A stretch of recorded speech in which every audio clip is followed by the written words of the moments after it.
All right, sweet. Uh, uh, Starting off another Monday with the Tragikast. I'm already looking at this week's games, Kevin, and I am. I don't even know what to talk about here. It's just like, all right, these games are coming out. 3 of them, and no one's ever heard. Welcome to your summer releases. Well, if you're showing it on the screen, all I see is your Discord. Oh, I'm surprised. I was showing it. Stream settings. Change windows. Screens. Go live. Alright. Now you should see it.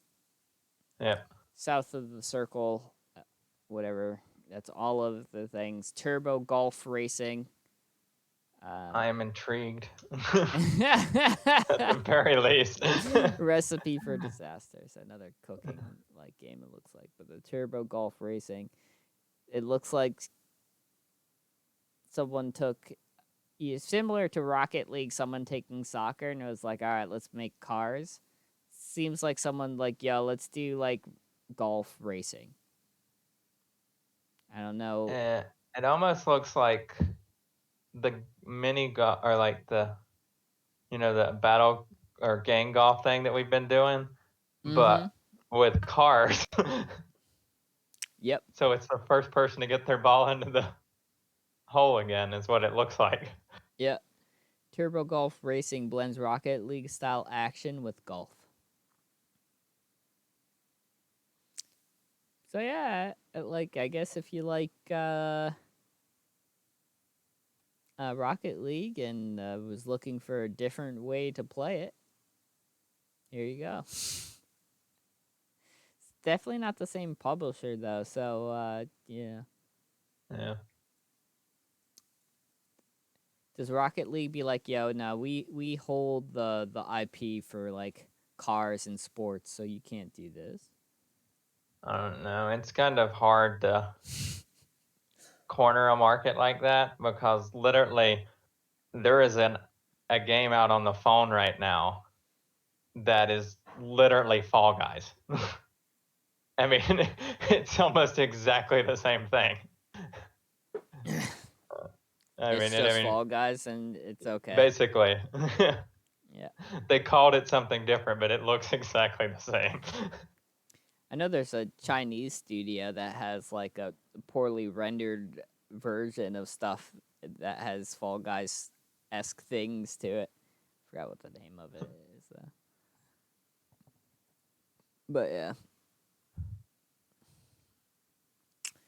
So yeah, that's the only thing that looks interesting. Comes out August 4th. The Recipe for Disaster. I was never one for like the cookout style, or not cookout. What do they call it? Cookout's what we eat here. God, I can't even remember. Overcooked. That's what it was. Yeah. But that might be good for people that like that. Except that's only coming out for the PC.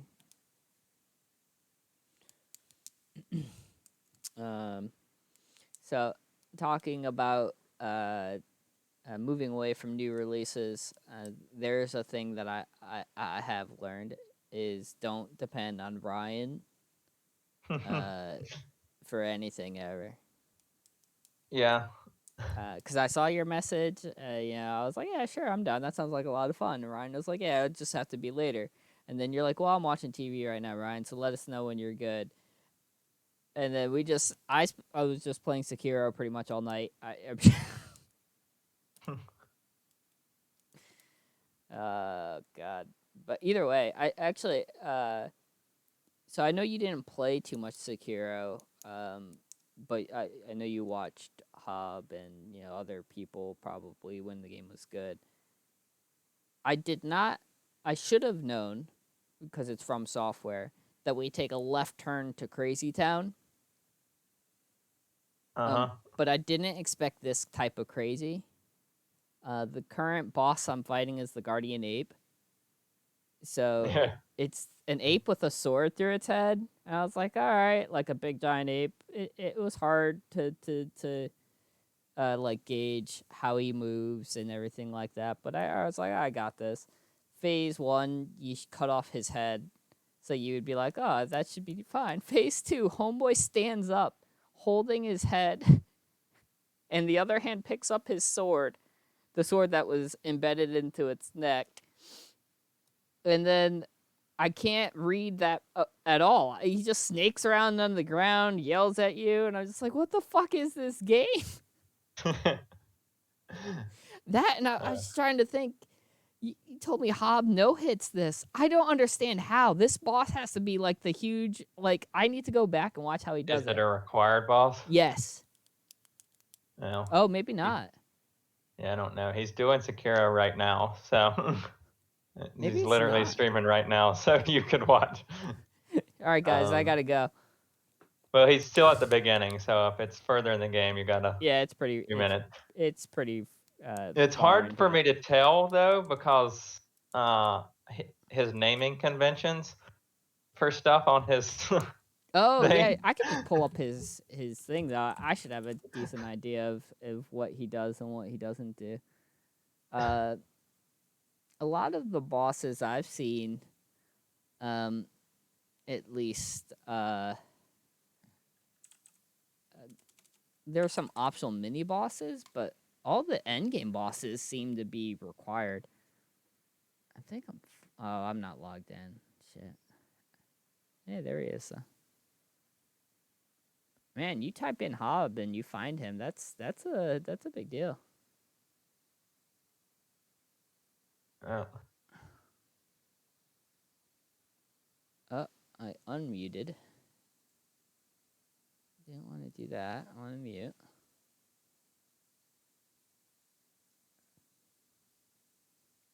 I am curious because I seriously don't know how. The God Run 3.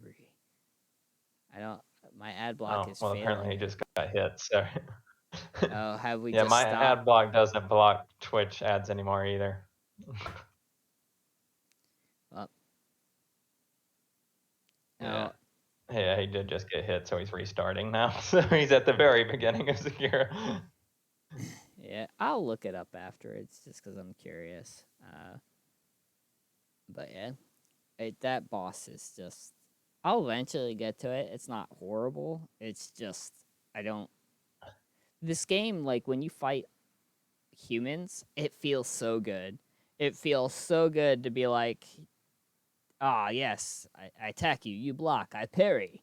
Perfect timing. Alright, I attack, you block. I parry again, I jump away. I jump on you. It feels like an ebb and flow of an actual sword fight. Yeah. And it feels, like I said, really, really good. But now I'm coming up against these fantastical beasts, and I'm just like, this doesn't feel good anymore. It's just unnatural now. Yeah, I can see that. I think you would Yeah. really enjoy Ghost of Tsushima because Yeah. it's just all the people fighting. You mean I don't fight a giant ape with a sword through its neck? If you did, I don't remember it. Or a big giant snake doesn't come to attack me? Yeah, no. That one was supposed to be based on something that could have historically happened, but didn't actually happen. God. But yeah, there's definitely times where, like, now it's fun. It's like, I love Sekiro for the combat it is, but now I wish it was Bloodborne. Because if I feel like if I'm facing these fantastical beasts that have these wild patterns and abilities, I'd much rather have my dodge roll. Yeah. Than Sekiro's deflection. Yeah, I think it lends more towards people who play the parry style. Yes. In these games. Yep. Which is not either of us. We both play roll style. Yep. I can parry, but God, it's so difficult sometimes. Yeah. And it's real difficult on in Dark Souls games. Elden Ring is super hard. But to know. so yeah, most of the time when I try to, or I end up having to use shields, I don't even attempt parries. I just block. Just hold down. Whatever happens. Talking of Elden Ring, though, you didn't stream at all, right? I didn't miss anything. No, my schedule's been a little weird past couple of weeks. So Gotcha. no, I haven't touched it. Maybe this week. No promises. Yeah. If and this is a disclaimer I was gonna do later, but this is gonna be, we're going on a little bit of a hiatus, because I will be out of the country for 2 weeks. However, if you do stream while I'm in Portugal, just let me know. All right. I still have access to, like, obviously the internet and stuff like that. I'll just be 6 hours ahead of you. All right. So when I start streaming at 5, 6, it's 1 in the morning. Yeah. Or Not midnight. 6 hours. Yeah, midnight. Honestly, though, like, and this is a horrible thing, but I don't shift my schedule when I go to Portugal. Like, I don't try to adapt to their time. I just continue to stay. Yeah. So I don't go to sleep generally until like 3 or 4 in the morning. Well, that's one way to avoid jet lag. Yeah. I still took 3 days off though from work on the way back. Yeah. But yeah. Always a smart decision. Yeah, It doesn't matter where I go. I always take at least one day after vacation. Yeah, sometimes you need a break from your vacation. Especially before you start working again. Yeah. Yep. It should be fun though. So yeah, that's the. If you do end up streaming it all, just let me know. I'm already down to kind of even sit in on the D&D sessions I'll be missing. Yeah. Yeah, I'm still waiting on some scheduling things for this weekend. So I have something I'm planning on doing, but I don't know if I'm going to do it on Saturday or Sunday. Gotcha. I would prefer to do it on Saturday, but it's not really up to me completely. Gotcha. Yeah, and I let them know that last night, that as soon as I find out, I'll let everybody know. Yeah, I'm sure worst case Austin will just whip something up. Yeah. How was yesterday? It was pretty good. He did a better job overall? Yeah, this one was much more thought out, much Good. more balanced. Good. And yeah, it was actually a neat idea. Apparently Tuesday is his birthday, and it's also the 10-year anniversary of him starting playing D&D. So this was a throwback one-shot to like his past campaigns. So like the main enemy in the one-shot was his first character. Oh, that's pretty cool. Different things like that, and the items we found were like items that were important to him, like some of his former characters and stuff like that. What ended up coming out of it, though, completely shifts a lot of things in the world, which is why it's alternate reality. Well, no, I think one of the things that we picked up actually could be huge, because I think we've discussed this briefly, and Theverin's order is mainly like followers of Ogma, which is the god of knowledge. Yep. Dancer last night found the book of Ogma.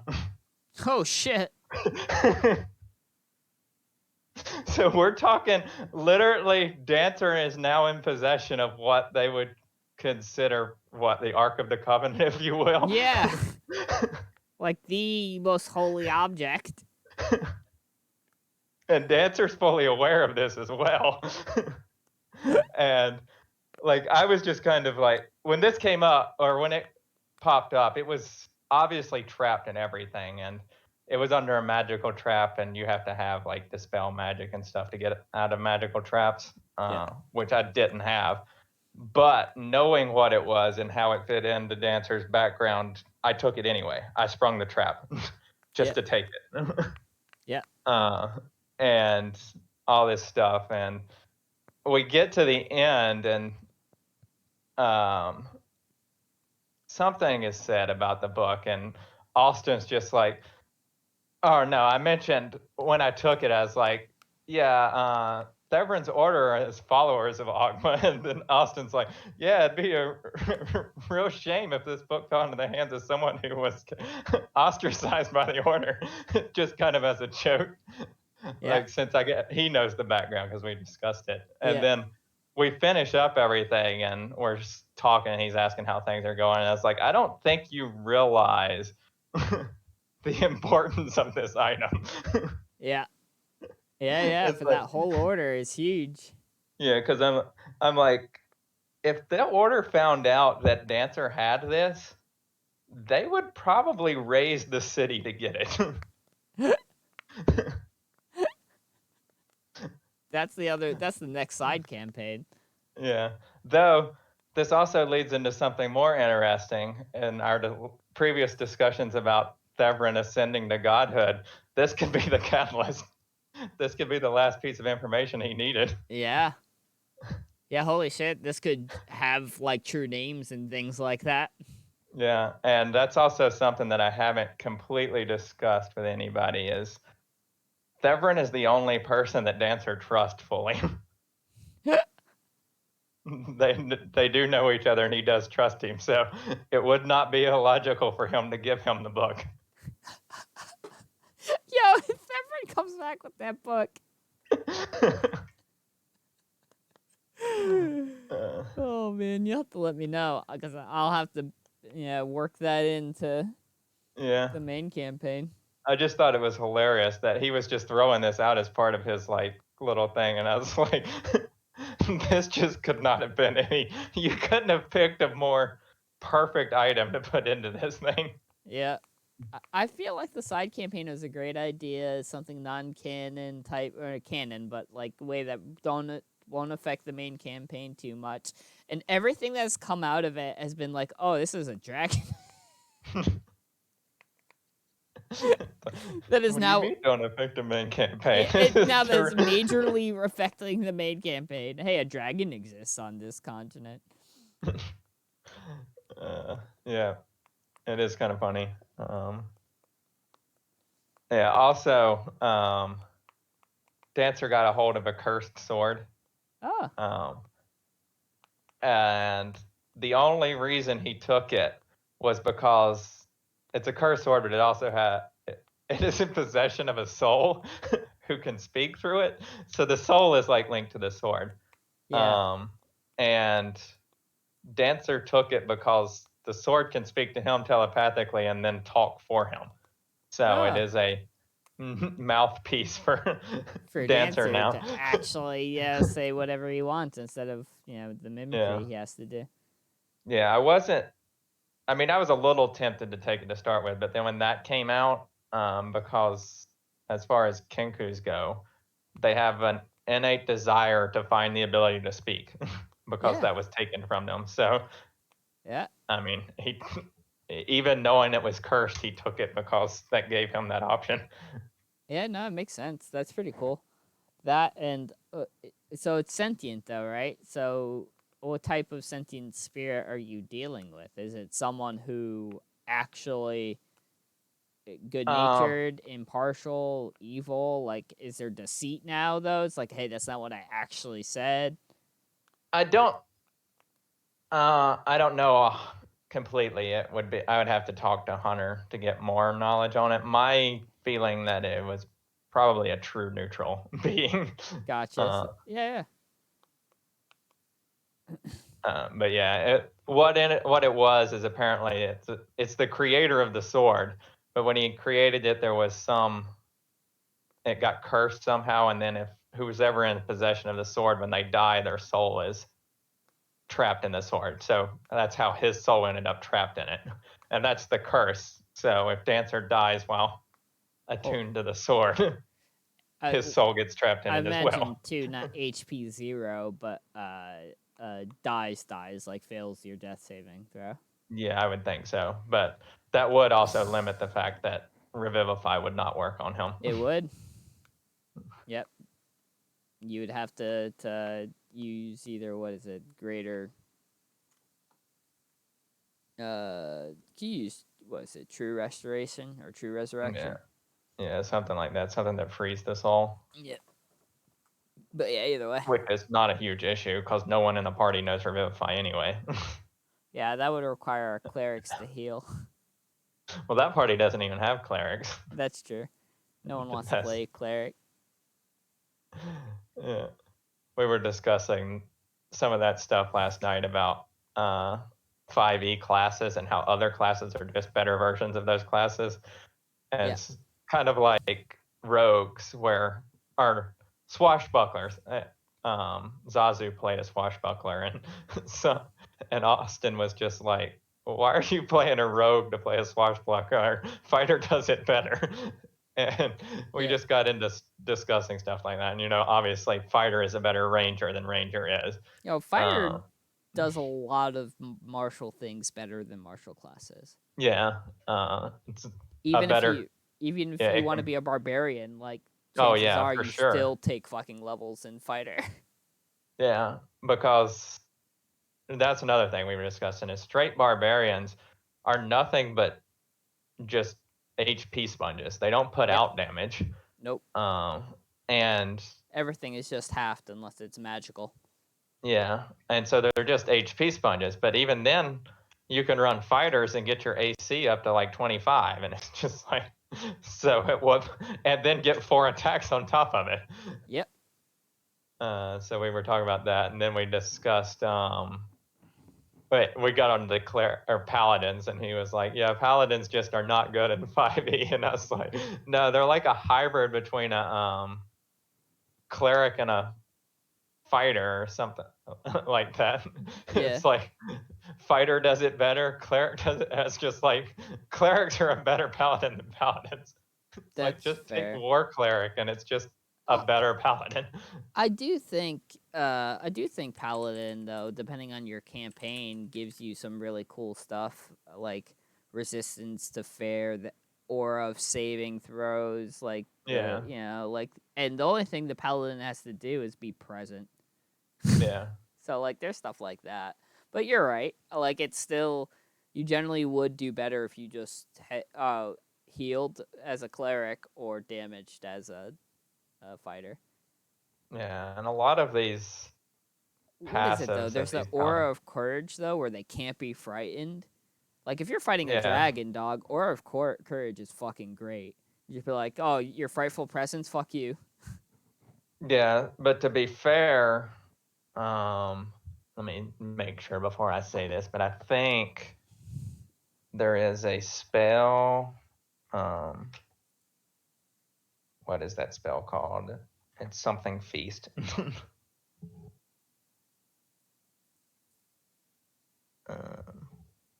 Cleric spell. I have to look through my book now and try to. Yeah, spell to not be frightened. Yeah, it's a Hero's Feast. That's it.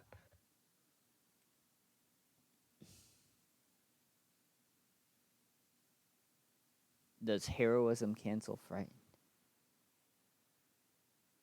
Mantle of Courage, Hero's Feast, Paladin of...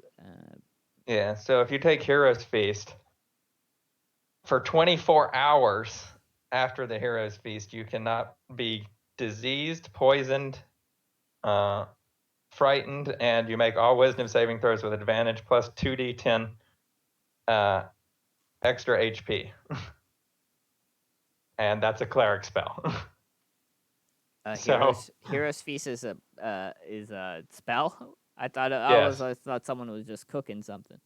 No, it's a spell that basically you do the spell and then it creates a feast, and then anybody that takes part in the feast gets all of that stuff for 24 hours. So if you're planning on going to do something, you do that the night before, then you rest and get that spell slot back. That is true. That's fucking Because I was gonna say, at least a paladin doesn't need to do anything, right? It's just you're in his presence. The end. But yeah, if you know you're gonna be fighting a dragon, yeah, all right. Tomorrow we're gonna fight. Tonight we feast. Tomorrow I rest, and I have my spell slot back, and I can prepare a different spell. Yeah. Yeah, it's kind of broken. Yeah. Well, what and level do you? What level is Hero's Feast? It's a 6th level spell, so it's not even super high. Yeah, I was about to say, damn, it's not even like an 8 or anything. Cleric. Spells 5e. Let's see when they get 6, because Paladin is at least 10th, so I'm just curious now.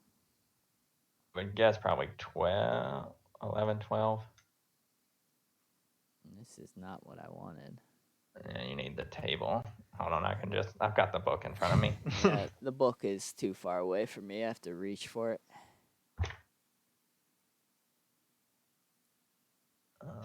That's fighter. There's cleric. You get your first 6th level spell slot at level 11, so only one level later. Yeah, at that point, it's fucking... If you're fighting a dragon at fucking level 11 anyway, like... I don't know what to tell you. Yeah, again, it does depend. I don't think paladins are entirely useless. I do think you can do what they do better with other classes. So I agree ultimately with your argument, but like, yeah, if you're diseased and like, you know, there's just stuff that they have naturally with even I really like the pool, the health pool that they have access to with lay on hands and stuff like that, where it's not even a spell slot to heal people. yeah. There's cool shit like that. But you're right. Yeah. If you're like, we need a healing person, I go, all right, I'm gonna roll a cleric. All right, we need a fighter. Okay. Or we need a tank. All right, I'm still gonna roll a fighter. Yeah. Or DPS, martial DPS. All right, I'm still gonna roll a fighter. Unless we don't have a rogue, then I'm rolling a rogue. Yeah, and as you've seen, rogues are good, and I'm not going to complain about rogues, but rogues can be bypassed a little, as we've seen with what I've done with Dancer. Yes. I mean, you pick the right stats and you pick the right feats and stuff, you can make a wizard a rogue. Yeah, well, your wizard can do a lot of things that are not many. Like, sometimes I forget that Dancer's a wizard. Like, how is he not a fighter? Yeah, which is how I wanted to play him. I wanted him to be, yes, I'm a wizard, but no one is going to look at me and think wizard. Nope. Yeah, that shit's great. I mean, as far as, like, if you are actually taking labels of classes and stuff, or subclasses, and sticking them on things, Dancer is, by all intents and purposes, an arcane trickster. Yep, I would agree with that. Which is great. Like, that's the thing that I think a lot of our Pathfinder friends that play with us kind of miss in terms of how D&D actually works and is structured. Yeah. Is like, I do think because this is true in 3.5, and I'm pretty sure it's probably true in Pathfinder as well, you min-max. There is a best answer to everything. Oh, you're trying to do this thing? You want to be a tank? All right, you have to take this feat. You have to play this class. You have to have this multi-class. In D&D 5e, if your goal is I want to be beefy as fuck, there's like 10 different ways to do it. All right, phone call real quick. Yeah, I got you. Well, that's going on. I'm going to continue my rant that I had earlier. I was doing the Ironman Kaizo challenge, survival challenge with Ironman. I have stopped. Basically, I just I got a Espeon that was special attack, laid out, full speed. Actually, I have a save state. I'm gonna load that. Well, I could just load this save state and just pretend that my run never ended, but that's cheating. All right, I'm back. Yeah, sweet. I was just getting started to my Espeon run, and then I realized that I actually have I had the loathed state. This was before I died to Giovanni. Or not to Giovanni, one of the trainers in Giovanni. So I could show you what he actually looked like.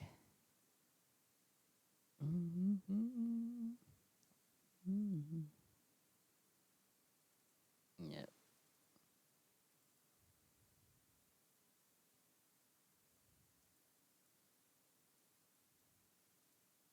I think I have to unpause. Yeah, so this was my baby. All 7 gems or badges, getting the last one. Special attack 214. Speed was 171. Type coverage was all there. I mean, obviously better moves were out there, right? But not the worst. Psybeam with Psychic carried me for like the longest time. I was at 120 life, and a Blastoise the first one I ever didn't kill with Spark had a sliver of life left and said self-destruct. Oh. And as you can tell, my defense... Yep. I was at 120, so I was just like, I looked, but then I looked at the move, and I was like, oh, no, we're dead. It doesn't matter that I have more than, a little less than half. And, yep, went from 120 to 0. And that's when I realized that, like, this challenge, at least a survival challenge, maybe this isn't true with the Kaizo, the normal one that like Grand Pooh Bear and stuff's doing, is the RNG that you need to actually make it does not feel skillful anymore. Yeah. It just feels like pure luck. And I don't want to put myself through that. Yeah, getting 7 out of the 8 badges was a really cool experience.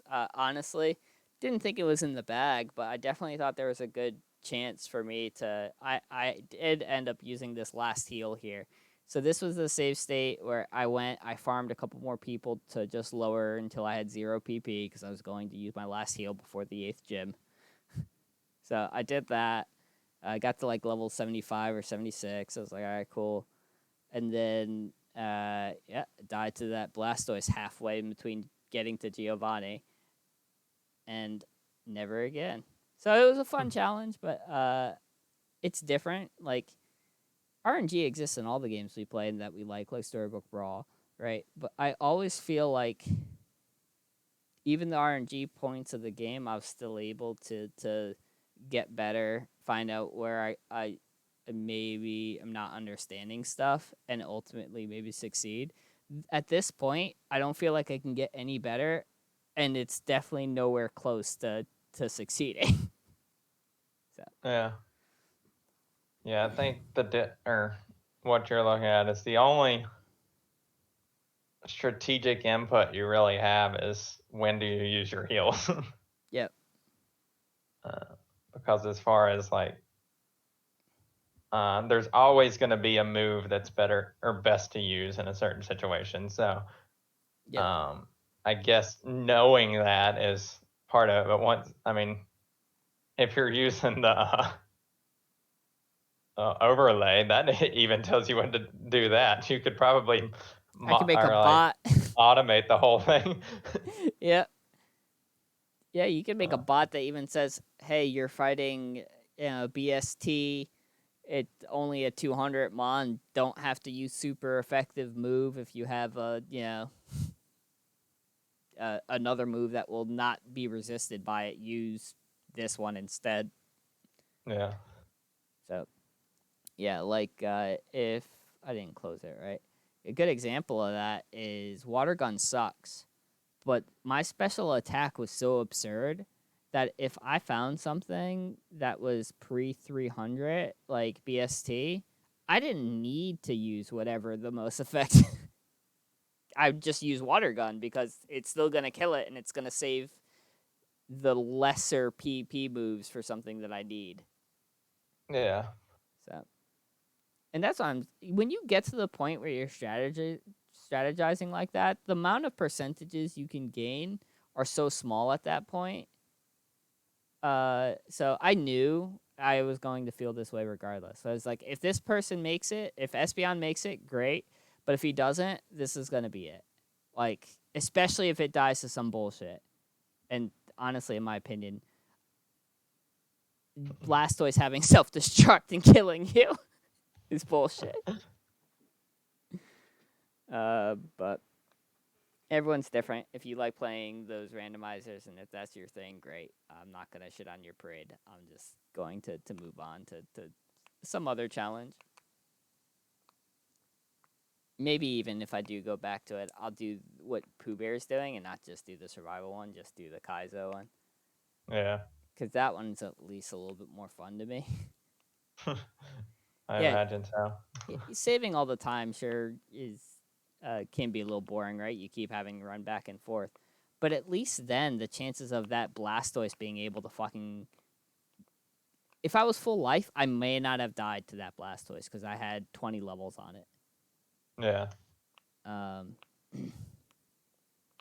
But yeah, Half-Life, because I had to go in...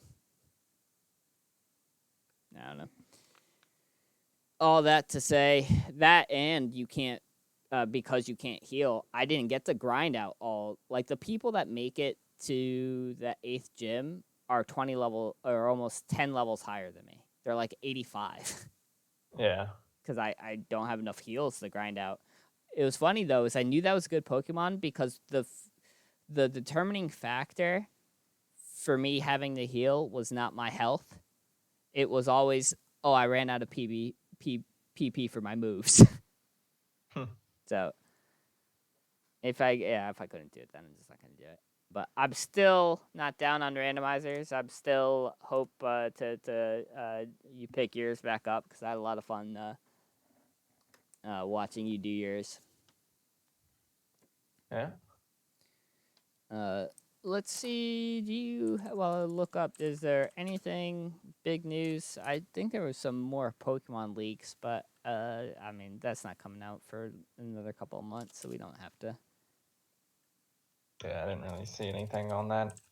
Yeah, just stuff like Tauros is gonna have 3 different versions, and Primeape is going to be a fighting ghost type evolution, or his version of whatever. And it's like, oh, that's cool.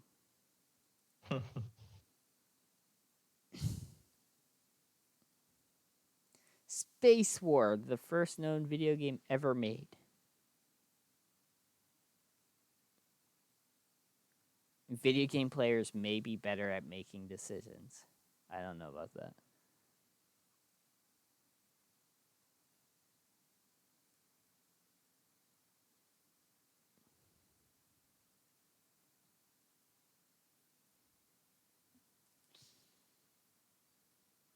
I mean, we know why Bungie keeps suing people. Come on now.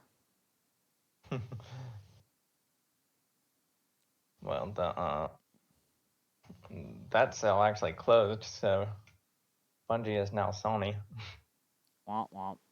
And Sony will continue to do that as well. Erotic arcade game from the 90s is about to raise pulses on the Switch. Excuse me? I'm afraid to click on that. If it didn't have Nintendo Life, like, not that I know what Nintendo Life is, but like,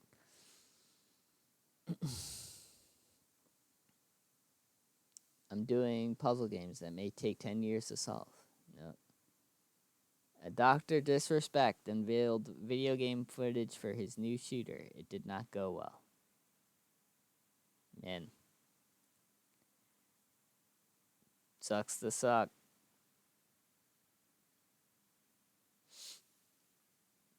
And nothing looks big. Is there anything came your way? Or? They did announce the PlayStation Plus games for next month. Oh, shit. Let's look at that. I do remember seeing that now. Simply because of that, what you just pulled up. I had a picture of one of the games. Yeah, I'm sure it's on there. If you tell me Like a Dragon, I'll be so upset. then I won't tell you. But that's what it is. All 8 Yakuza games are coming. Wait a minute, what? And they're pretty. Oh, looks like I don't have to. It's in this article.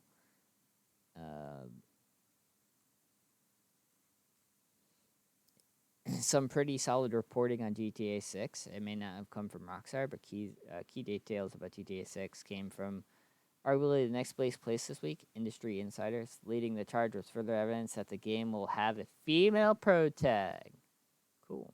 Also news on where the game will be set and the Rockstar plans on expanding the map with new areas, even the entire city as time passes. That's the good news. The bad news is, despite apparently being in development since 2014, it's like it won't be another 2 years. Wow. I will say, 2 though. years, I think, is what most people are expecting. Yeah. I do think, though, it's funny, though, is I'm pretty sure Grand Theft Auto is going to turn into what, like, Call of Duty is, where, like, what main campaign, dog? I'm busy online. Maybe. Which is, I mean, it's entirely possible. I do know that GTA's biggest exposure is the roleplay servers. Yeah. I mean, that's the only reason that it stays on Twitch. I mean, and it's consistently in the top 5. But that's not even something that GTA runs themselves. So, Nope. yeah, it would not surprise me to see them step in and try to do something like that on their own. It'd be smart. Yeah. Time will So tell. yeah, but yeah, I do. The money is definitely in online. So Yeah. we'll see what they decide to do. John Cena has arrived in Fortnite. You can't see me. SummerSlam is this weekend. In fact, by the time you read this, it might have already happened. It has. Yep. Did It you was watch Saturday. Did you watch the SummerSlam? No, I didn't watch. I still follow like WWE on Twitter, so like I know the results of everything, but I didn't watch. I was doing something else. Gotcha. So they're saying celebrate a number of different wrestling crossing over in different games. The main event was the reveal that John Cena is coming to Fortnite, but John Cena doesn't even wrestle anymore. Like I thought, does he? I thought he was just an actor for the most part. Yeah, I mean he was on Raw last month. All right. Yeah, there was a build-up that they had planned on building up him having a match at SummerSlam, which is probably where this came out from. Yeah. But that ended up falling through. I don't know if the build-up just didn't happen or what happened, but he ended up not having a match, so I don't know the reasoning behind it. Nice. Either way, so people that play Fortnite and like John Cena, there you go. Black Panther game is in the works. Superhero movies are old news. Yeah. It's all about superhero games now, despite Marvel Avengers' best efforts to bring that gravy train to a grinding halt. Joining a crowded docket, which Wolverine 101 already reside, is Black Panther. Jeff Grubb revealed this week that EA is currently working on a single-player game in which players will be tasked with becoming the ultimate Wakandan warrior. That's right, a single-player experience. No live service elements, at least not yet, and apparently those who plan on playing the game can expect to see some of the lessons EA learned from Jedi Fallen Order. Interesting. Oh, no. Knights of the Old Republic has been delayed indefinitely. Speaking of Star Wars games as the hype surrounding Jedi Survivor, same thing cannot be said for the Knights of the Old Republic. The remake of the incredibly popular Star Wars game has apparently been delayed indefinitely, and two of the directors were reportedly fired a short while ago. Jesus. Bad news for anyone who's hoping to play a polished version of the original game on new consoles. There's even a very real chance that Star Wars Eclipse will make it out into the wild before KOTOR's remake. That sucks. Yeah. I don't know how much to take from this, considering that we didn't have a release window anyway. True. But yeah, man. I was actually looking forward to actually finishing Contour. Man. Oh well. Near Automata's Hidden Door. It was always pretty exciting when you go back to an old gaming experience, something you didn't see the first time around. Now imagine how heightened that feeling would be if you did something that literally no one has experienced before. That's what we all thought happened to one Near Automata player this weekend when they shared footage of A2 walking through a hidden door and finding a church on the other side. A church literally no other player's ever seen. No one else has been able to discover the door since. Fascinating. Monitoring the moment into other games, it's a shame the whole thing turned out to be a hoax. That sucks. Yeah, that reminds me of. Hmm. I don't know if you know, or if I've ever told you the story, but when I was watching them do speed runs of Elden Ring, Yeah. one story consistently kept coming up about I think it was Dark Souls 1, or yeah, when they were doing speed runs of it, and somebody apparently found a warp to get past a door, and no one could ever confirm it. Nice. Like, people spent weeks trying to do it, and no one could ever do it. And then someone else eventually posted a picture of them, or a video of them doing it, and in the end, it all came out that they were working together in tandem, and they were Oh, using cheat mod. damn. Just fucking with everybody. Yeah. Yeah, that's So so yeah. mean. You wasted weeks of people's lives. Yeah. So now the Dark Souls community does not take like people posting things like that as seriously, which is what led to the whole horse flying thing in Elden Ring. Um, Horse flying was reported like a month before anybody started using it, but no one believed it. Because that last one, like, yeah, sure, horse flying. My ass Yeah. won't waste a week on that one again. Meanwhile, this Yeah. person's just like, haha. So yeah, that one did traumatize an entire community, but Yeah, man, that's serious business. Finding out new. This is why I always prefer glitchless runs, though, if I were to be a runner, true. because then you just don't have to worry about that. Like, pathing is something, right?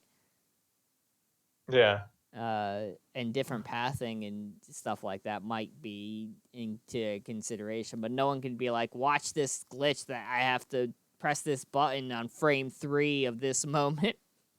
Yeah. Which is what the entire Elden Ring speedrun was. Yeah. Yep, it just warps, and then you're just like, all right. No, well, warps is different than what they were doing in Elden Ring. They were doing zipping in Elden Ring, which can only be done on top end computers.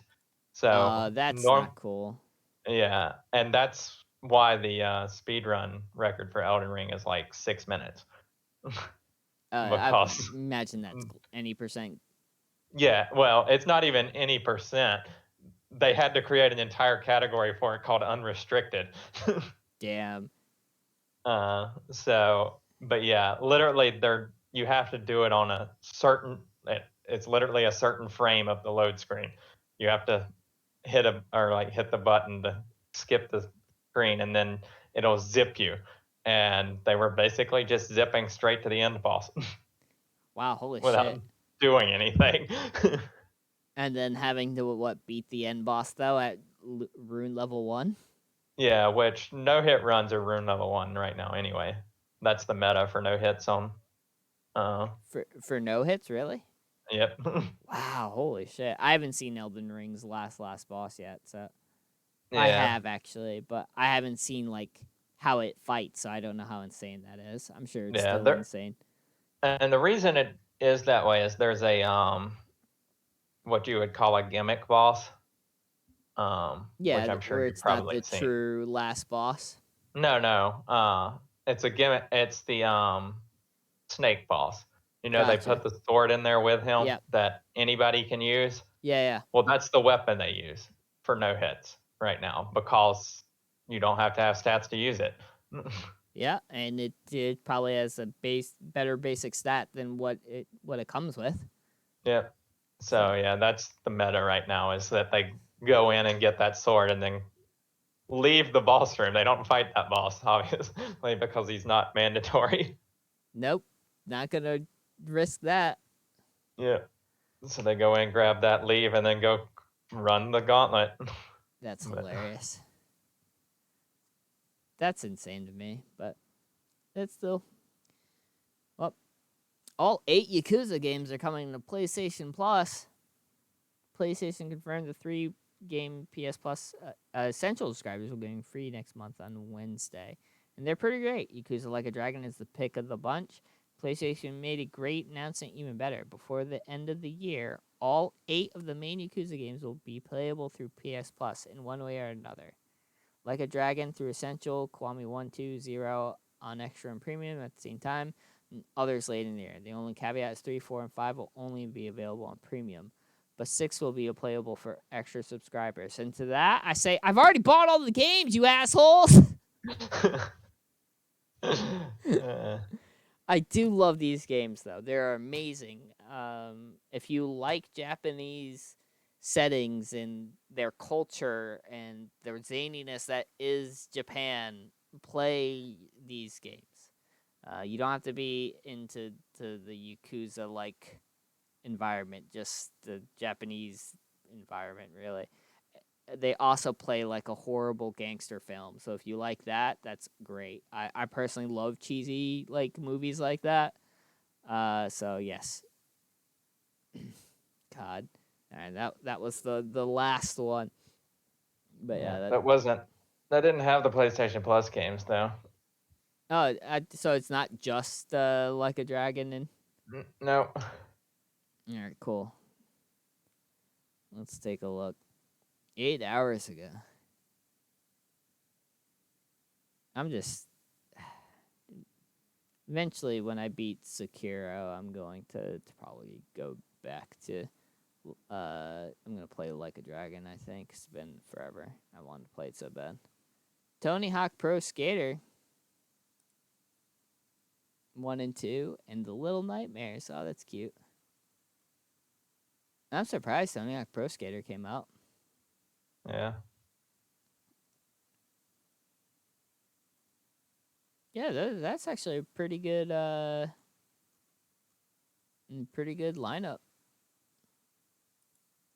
Yeah, I think most people agreed with that. Yeah, even the Little Nightmares one, if you're into that type of indie horror. Yeah, I think that one's already on the premium or plus Gotcha. level, so I think we already have that one. But Yep. Now I gotta download Tony Hawk. At least I get that one. it's better than some months. Some months are just nothing I want to play. Yeah, I download it because it's free, and then I just never even look at it again. Or the months that they gave us God of War, like you've already given this to me free on like 3 other occasions. Why do I have this free again? How is this possible? Oh man. Oh. Whew. That is everything I got. Is there anything on your end or anything you want to talk about? I'll do a quick look, but I don't think there was anything. There was an article about the new Mass Effect game that is coming out and how they should make a DLC for Andromeda before they make the new Mass Effect. I was like, that ship is kind of already settled. Yeah, that ship ended a long time ago, dog. And, like, don't get me wrong. Like, yes. after I went back and played it, I liked the game, but we're way beyond DLC for that game now. Yes. Well, that and they confirmed that they changed their mind and they're not going to do it. Yeah. Which is it's just like a shame. Yeah. But it's also like, why even? Like, when you've already announced the next one, don't take resources away to make a DLC that only a handful of your community is going to even buy, because let's be honest, most people are not going to go back because then they're going to have to replay that game. A lot of people just for whatever reason did not like Andromeda. Yeah. And I think I've said it before, and I think it's because of the timing. Yeah. I think if they had done it as a spin-off before 3, it would have been a great game. Yeah. But they did it after 3. Yeah, I could see that. But yeah, not much going on there though either, because that's another game that's probably 5 or 6 years out. Yep, gotta love it.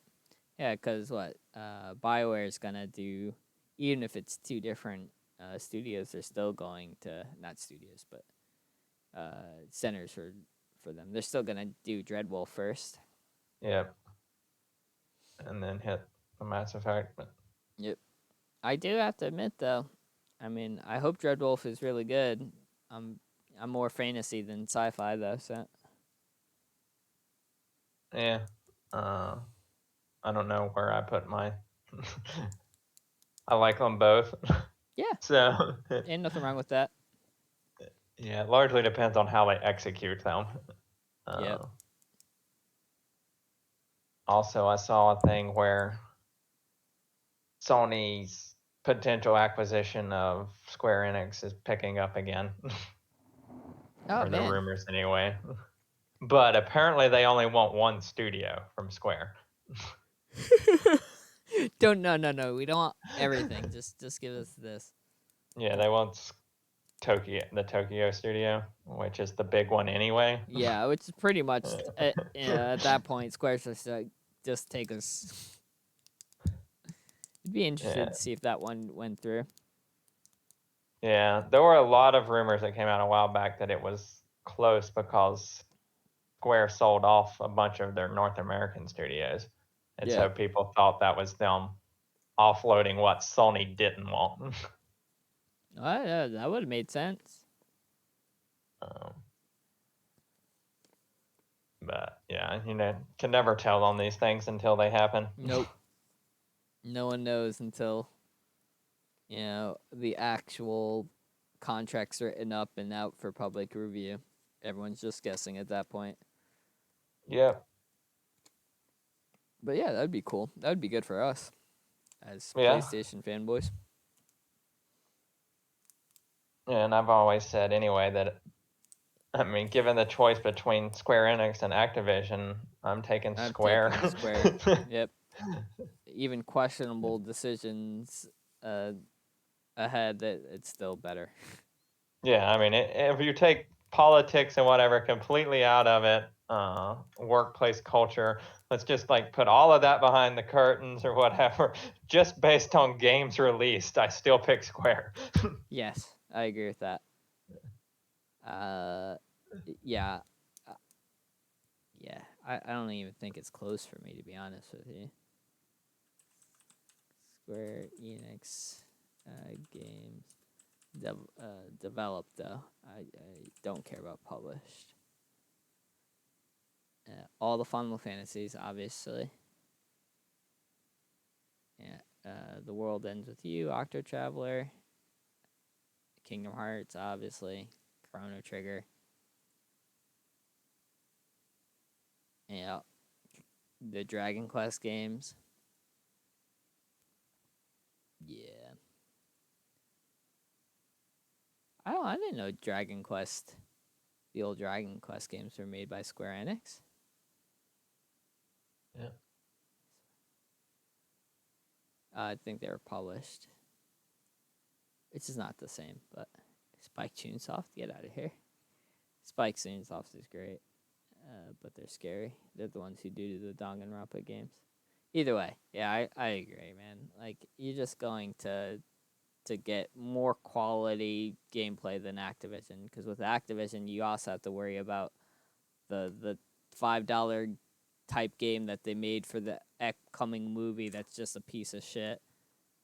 Yeah, there was another thing I saw today where, you know how most of these video game companies have people that they send surveys to, Yep.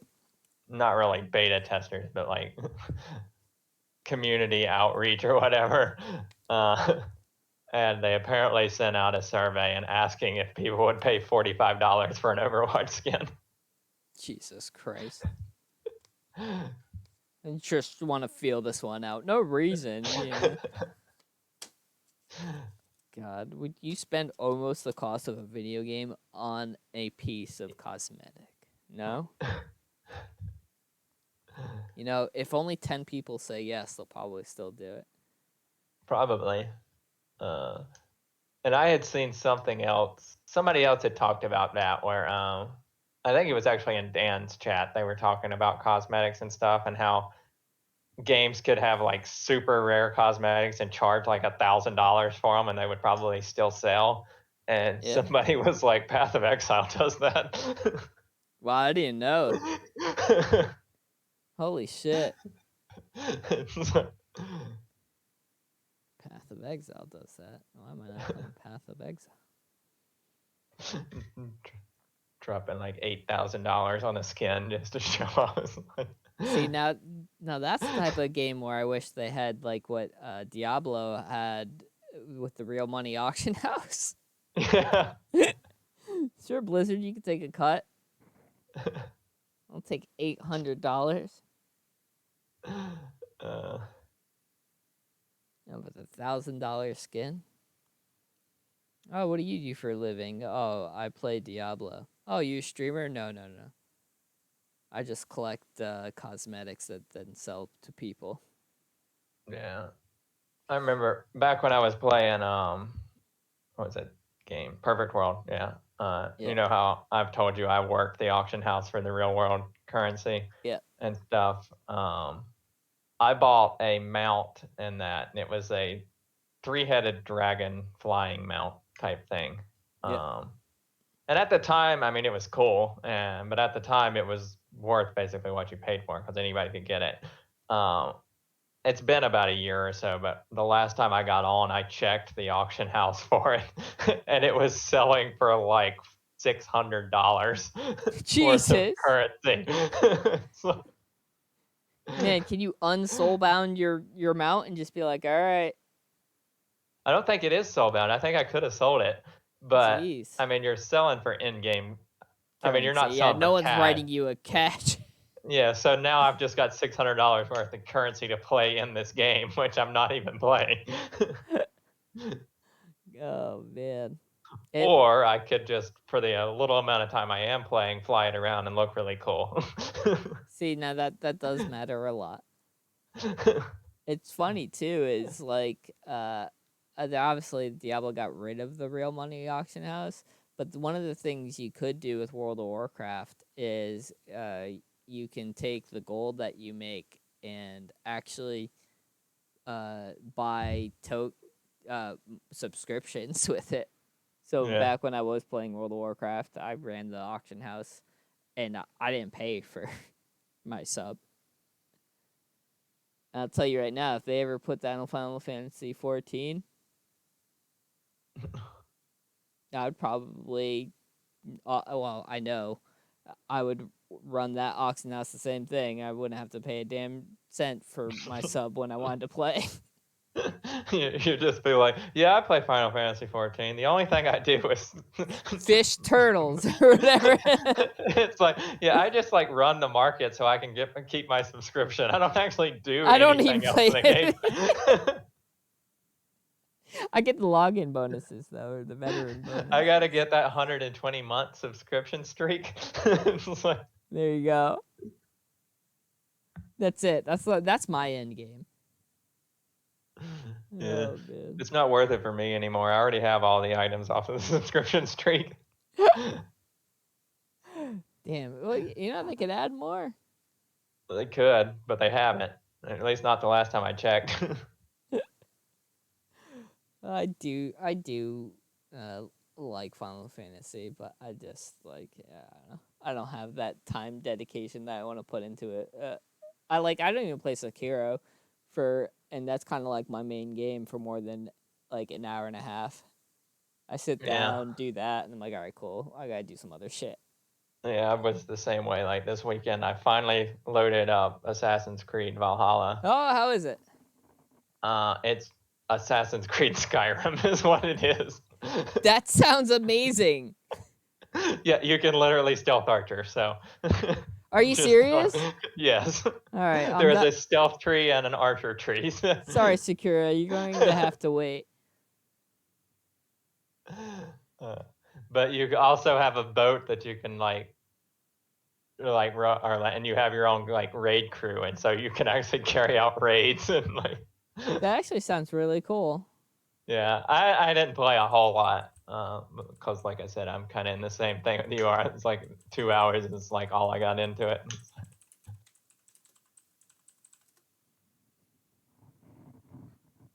That looks it. 8 out of 10. Yeah, I'm just glad that I don't have to pay for it. Yeah, that's the only reason I'm playing. I wouldn't have bought it either. Now knowing what you know with the game, being Skyrim, Assassin's Creed, would you purchase it? I don't know. I haven't, like I said, I've only played like 2 hours. I think I would need more Time before you make that time in type it, of really. decision. All right, we'll Yeah. table this conversation 3 weeks from now when I'm back from Portugal. We'll see if you're still playing it. That'll tell me everything I need to know. I'm not even going to talk to you. I'm just going to look at the PlayStation trophies and see if you platinumed it, and that will tell me everything. I hadn't even actually looked at the trophies, so I don't know how hard the platinum would be on it. That's an Assassin's Creed game. It's going to be easy, but it's going to be time consuming because I'm sure they have a collection. Yeah. They always do. Every zone has 3 types of collections. Yeah. And that's going to be the thing. Like, that's going to be the time. Like, for me, my plat of getting all the little flags in 2 or whatever it was fucking forever. Yeah. Assassin's Creed 2 was my first platinum. Yep. 3.5 out of 10 for ease, but 120 plus hours. So never mind. I'm not gonna look for the platinum. Oh man. You can do everything on easy. Okay. Story plus 100% completion. Yeah, the 100% completion includes all the stuff that you have to collect. Yeah. Yep. And that's going to be everything else. Missables. To be fair, though, I think I just did everything on default. And on default, all of those collectible things show up on your map. Oh, that's good. And there's a giant beacon that when you look up in that direction, it shoots up from the ground.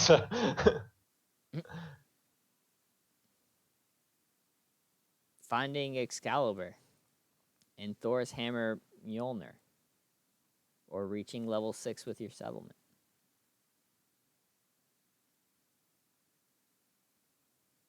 Why is Excalibur? That's not a. No, it's not. It's weapon. English.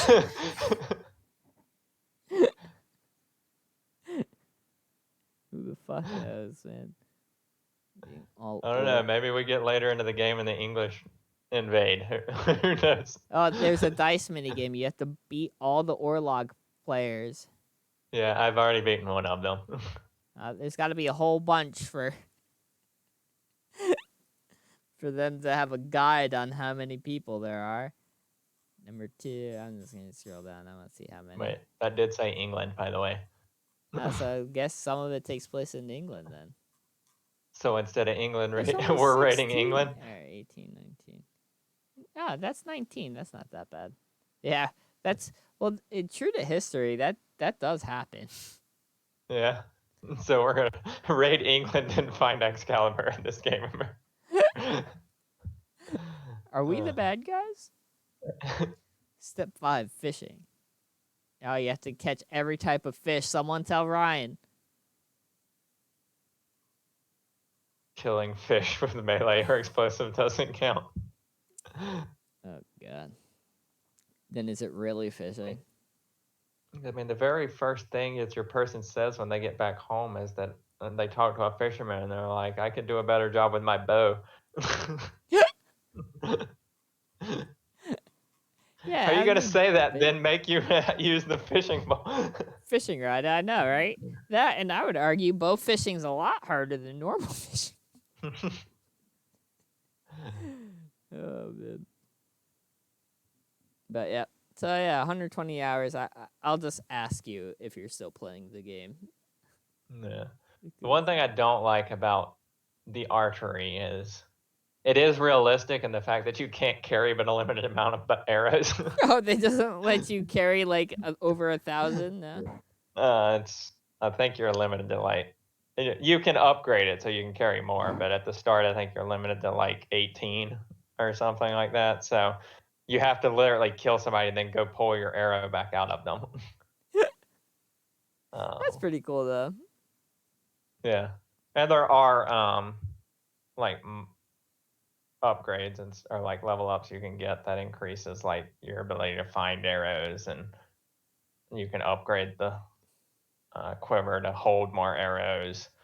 So in the end, I think arrows will be viable, but to start with, you do still have to use your melee at some points. Well, then that's not very Skyrim because I didn't.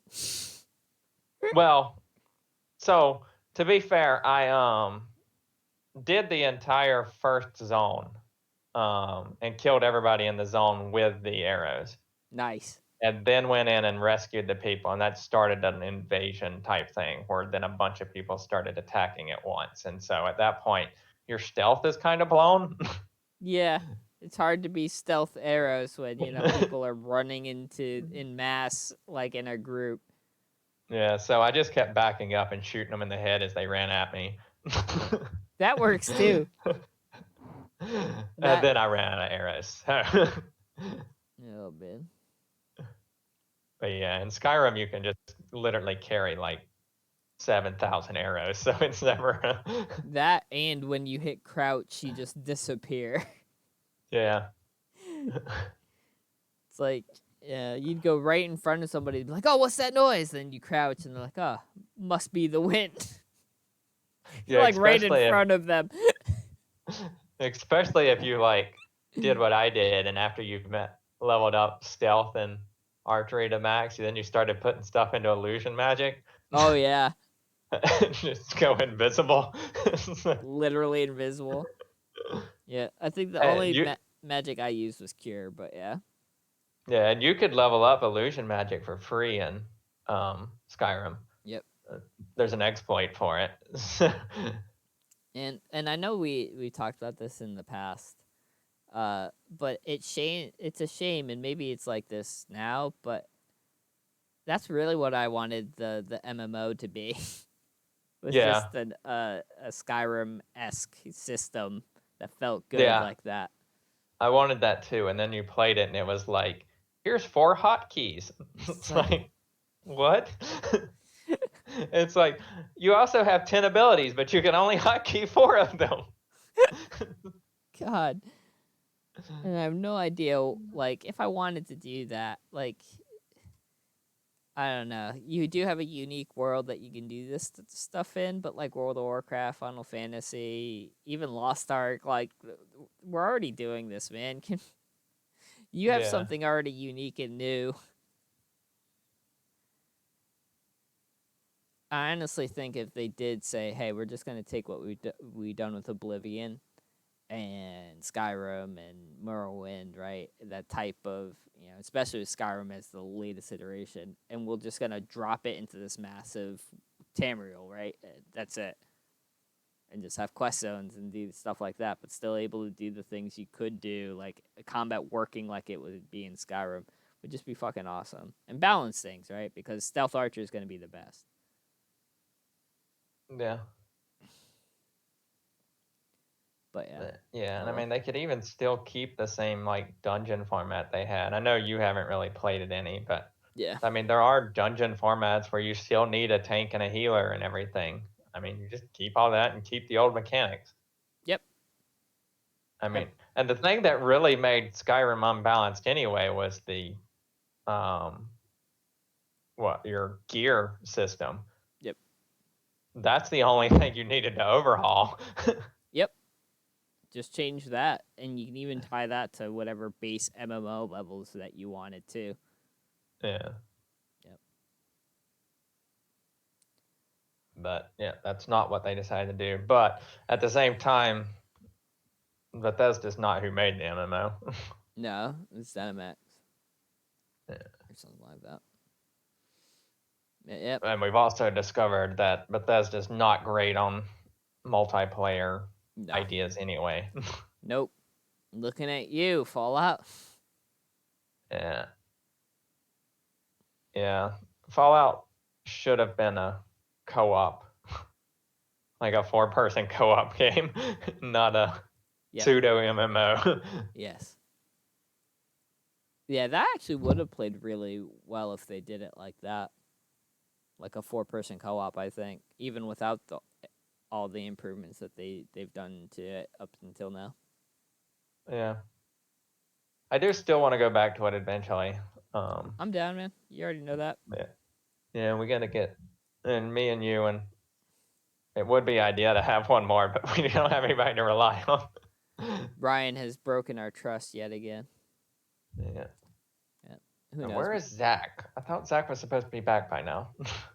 I know. Maybe we should just at him. Just be like, yo, dog, where are you at? We need, I mean, I know he's got a little baby and all that, but he's usually actually pretty reliable, at least when he does say he's going to be there. Yeah, he's usually there. Yeah. I mean, and if he's not, he's gonna leave whenever he wants to. Yeah, and not say anything. But that is much more preferable. Oh, man. I prefer that, though, than like, oh, yeah, I could play tonight. Or, yeah, it'll just be later, and then just not hear anything. And I get it. Shit comes up. You just gotta, like, be like, hey, never mind, guys. These people, all nerds. Incapable of simple communication. And they're married. I don't know how that works. So I'll tell you right now, me being married, if I don't have a clear communication of what I'm planning to do or what I'm not, Brittany's just like, nah, dog, that's not good enough. So maybe their wives are more lenient. Get stricter, wives. But yeah. So I imagine that is it. You got anything else you want to add? No, I think I'm good. All right. Well, I hope everyone has an amazing next couple of weeks. Hopefully, Kevin will stream some Elden Ring randomizer for both mine and your enjoyment for the next 3 weeks. You can catch him at Kasawa, Kesawa, on Twitch. I will not be doing anything because I will not be streaming in Portugal. But I will be around and watching and taking probably some good notes on what we're missing for a bigger episode come when we return.